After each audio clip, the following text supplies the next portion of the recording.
Shalom teman-teman, pada kesempatan kali ini Miss Rukmi akan menjelaskan reproduksi tumbuhan dan manusia.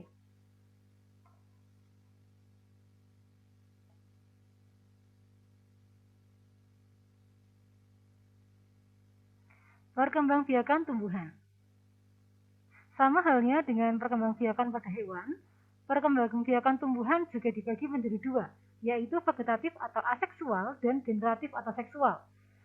Vegetatif sendiri dibagi menjadi dua, yaitu secara alami dan buatan. Alami itu berarti tanpa campur tangan manusia, sedangkan buatan berarti melalui campur tangan manusia. Berikutnya, generatif atau seksual, melalui dua tahap, yaitu penyerbukan atau polinasi dan pembuahan. Kita akan mulai dengan vegetatif alami. Yang pertama, tunas. Tunas adalah bagian tumbuhan yang baru tumbuh di sebelah tubuh induk. Contohnya adalah tunas pisang. Perhatikan teman-teman, di sini ada tumbuhan pisang kecil di sini ya, anakannya, tunasnya. Berikutnya bambu. Bambu juga ada tunasnya. Yang kedua adalah tunas adventif. Tunas adventif adalah tunas yang tumbuh pada bagian-bagian tertentu, seperti pada akar dan daun. Perhatikan, hari ini Miss bawa totor bebek. Nah, di pinggir-pinggirnya ini tumbuh, muncul seperti ini ya teman-teman ya. Ada tunas-tunas yang disebut tunas adventif, yang jika kita tanam daun-daun kecil yang di pinggir ini, maka dia akan membentuk individu baru. Berikutnya adalah rizoma atau akar tinggal.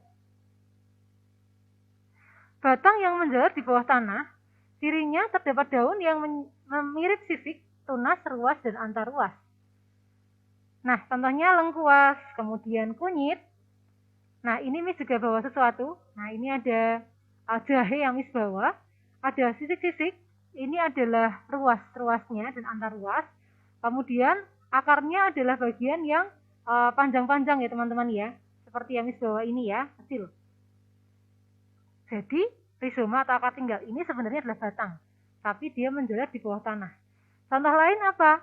Bisa temulawak, temu kunci, temu ireng, kemudian temu giring, ada kencur, ada jahe, ada banyak ya, banyak. Empon-empon atau bumbu dapur. Teman-teman bisa cari di dapur mendapatkan rizoma akar tinggal ini. Berikutnya umbi lapis, batang pendek yang berada di bawah tanah. Ciri-cirinya diselubungi oleh sisik-sisik yang mirip kertas. Nah, ini contohnya bawang merah. Ini juga bawah. Perhatikan, ini bawang merah. Kalau teman-teman kupas, nanti di dalamnya ada lapisan-lapisan seperti ini. Nah, ini bagian bawah adalah akar serabut, ini adalah cakramnya, ini kuncupnya. Kemudian nanti dari atas ini akan muncul tunas seperti ini ya, ada daun-daun. Berikutnya umbi batang. Batang yang tumbuh di bawah tanah sebagai tempat menyimpan cadangan makanan, sehingga bentuknya membesar. Pada umbi terdapat mata tunas yang akan berkembang menjadi tanaman baru. Perhatikan. Kentang contohnya. Perhatikan teman-teman, kalau lihat kentang ada lubang-lubangnya. Ini sebenarnya mata tunas, di mana tunas-tunas itu muncul. Kalau kita biarkan, maka dia akan tumbuh menjadi individu baru. Berikutnya umbi akar. Akar yang tumbuh besar karena menyimpan cadangan makanan. Misalnya wortel, singkong atau ubi kayu, juga lobak ya teman-teman ya. Jadi yang kita makan itu adalah akarnya. Batangnya yang mana Miss? Batangnya pendek ini. Kemudian baru daun. Geragi atau stolon, batang yang menjalar di atas permukaan. Di sepanjang stolon dapat tumbuh tunas yang kemudian menjadi anakan tanaman. Perhatikan teman-teman, geragi atau stolon ini dia akarnya batangnya panjang ya teman-teman ya. Contohnya stroberi, pegagan, kemudian rumput teki. Kalau kita cabut satu rumput teki, maka dia akan nyambung dengan teman-temannya yang lain, seperti kabel ya teman-teman ya. Dan masing-masing ini kalau kita potong, kita tanam, bisa menjadi individu baru. Berikutnya spora yang terakhir. Nah, cara tumbuhan paku, lumut, dan jamur berkembang biak dengan bentuk spora, tempat tunas baru akan muncul. Nah, warnanya coklat. Jika spora jatuh ke tanah yang subur, dia akan tumbuh jadi tanaman baru. Nah, seperti contohnya. Nah, paku-pakuan banyak terdapat di dataran tinggi, juga tempat-tempat lembab.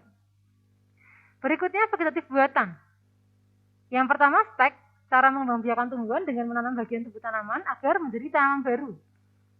Ini contohnya adalah stek batang, yaitu singkong. Kalau teman-teman punya batang singkong, dipotong-potong, tancap-tancapkan di tanah, dia akan tumbuh singkong baru. tanaman singkong yang baru. Selain itu, stek daun sansevieria atau lidah mertua.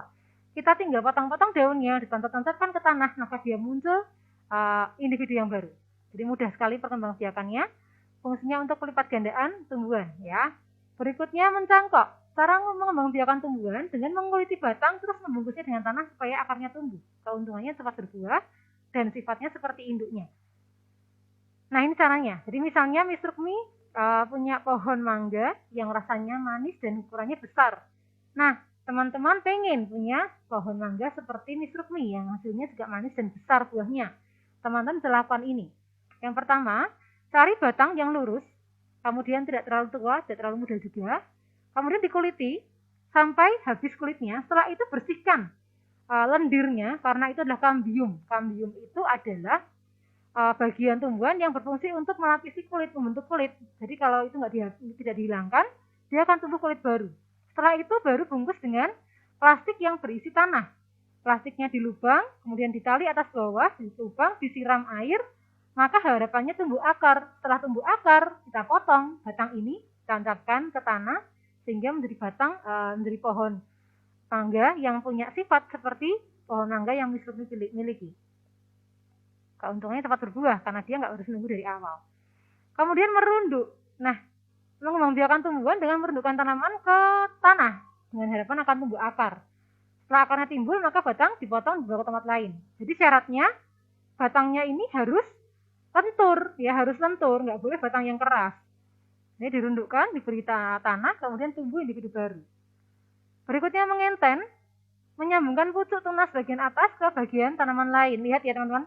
Ini fungsinya untuk perbaikan keturunan. Jadi kalau misalnya yang bawah ini meningkatkan kualitas ya. Jadi yang bawah ini misalnya pohonnya buahnya ukurannya besar. Yang atas manis, terus disambungkan, diikat ya. Diharapkan sifat yang dihasilkan sifat-sifat yang berkualitas. Sama, okulasi atau menyambung juga sama seperti mengenten, hampir sama. Hanya bedanya ini tunasnya yang ditempelkan. Nah, tujuannya adalah meningkatkan mutu, bukan menambah individu seperti stek.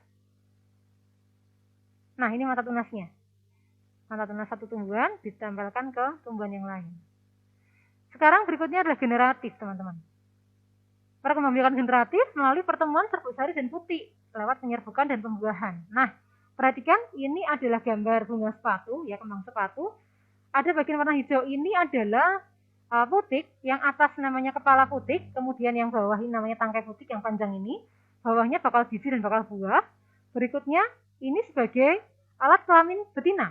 Alat kelamin jantan yang mana, Miss? Yang ini, ya. Dia terdiri di kepala sari dan tangkai sari. Di dalamnya ada serbuk sari.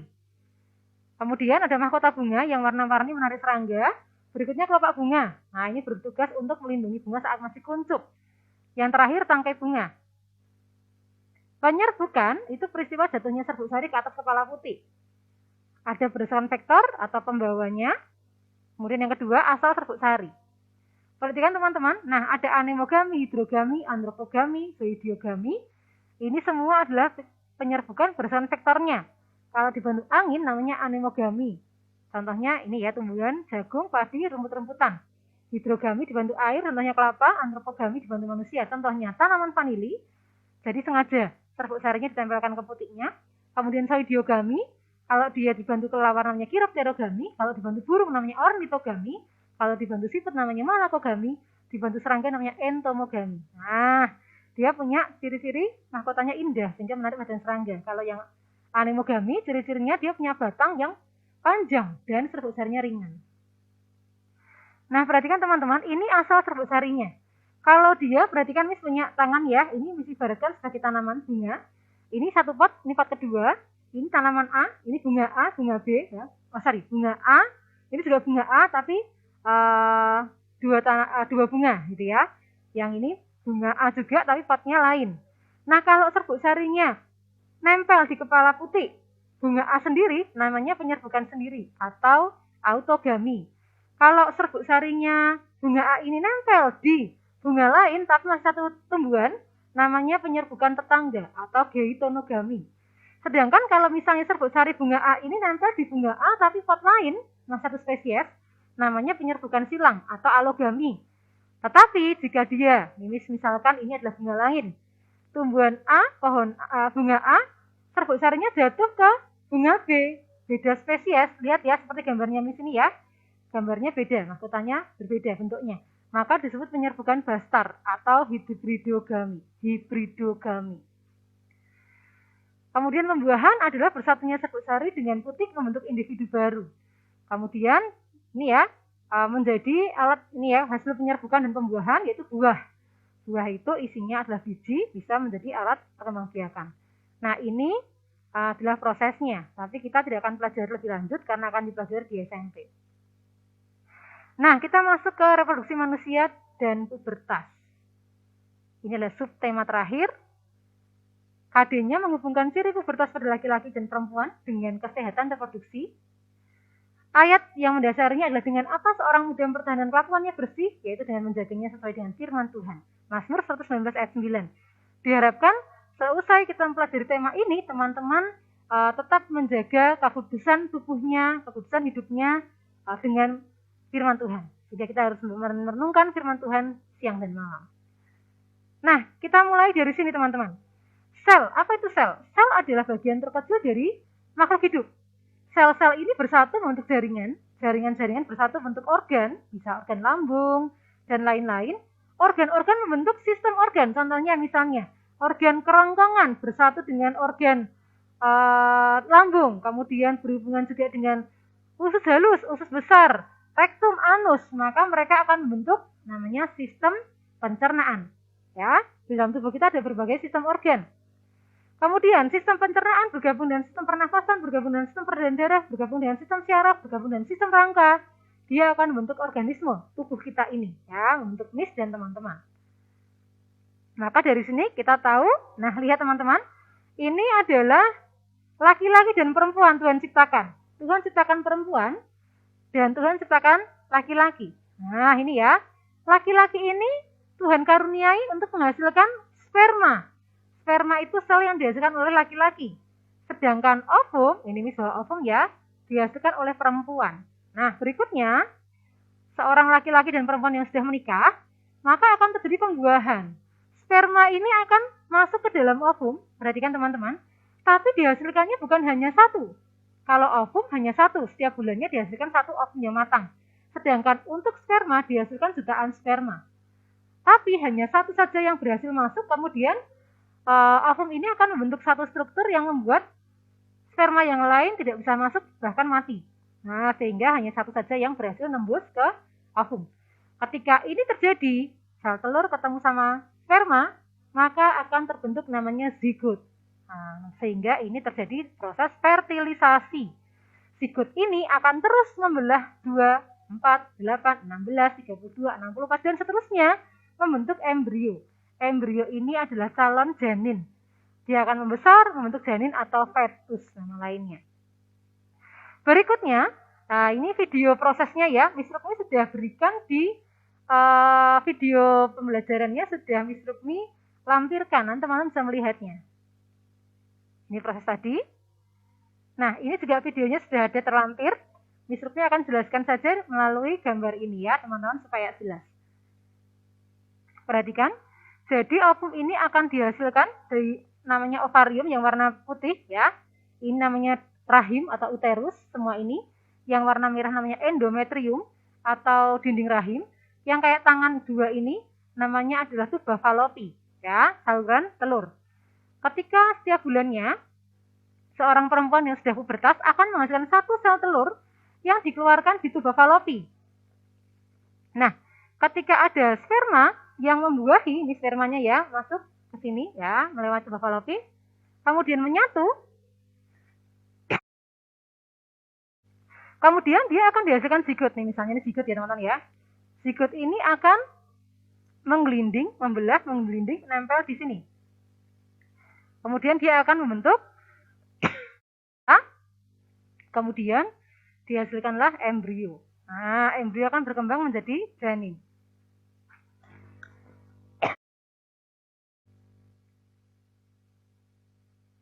Nah, ini fetusnya teman-teman. Nah, ini adalah selaput-selaput yang melindungi. Nutrisinya dapat dari plasenta. Kemudian pelindungnya ada amnion untuk Ini ya selaput yang berhubungan langsung dengan embrio menghasilkan cairan ketuban, fungsinya melindungi embrio dari guncangan.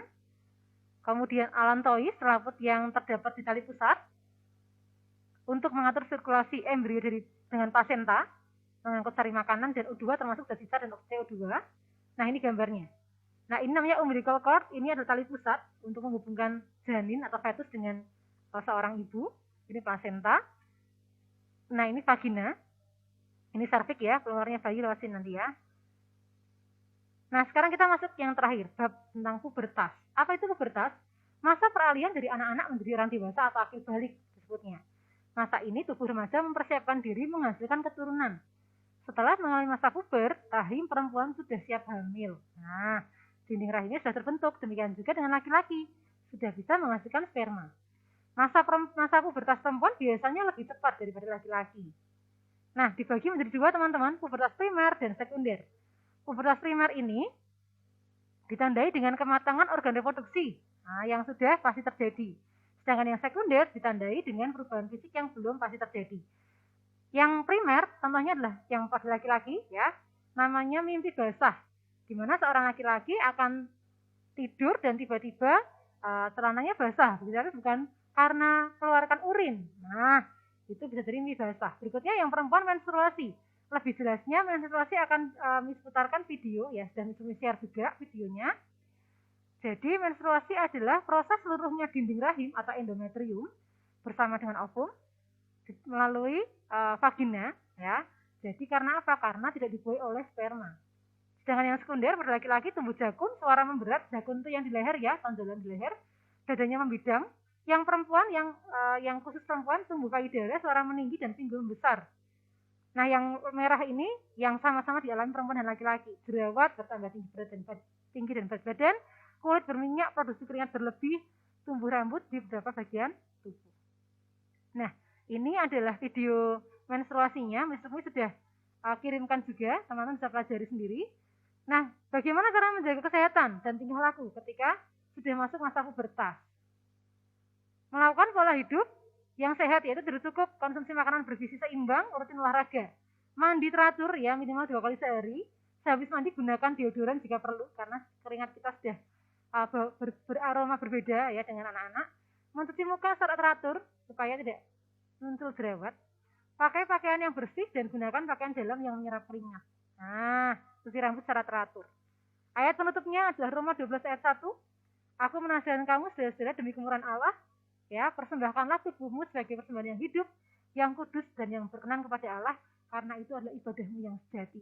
Dari ayat ini Tuhan mengajak kita untuk selalu menjaga pikiran kita, hati kita tetap kudus, karena tubuh kita ini sudah dibeli lunas oleh Tuhan Yesus, sehingga kita harus gunakan itu untuk kemuliaan nama Tuhan. Sekian video dari Miss Rukmi. Semoga teman-teman semakin memahami tema kita. Tema pertama yaitu reproduksi. Tuhan Yesus memberkati.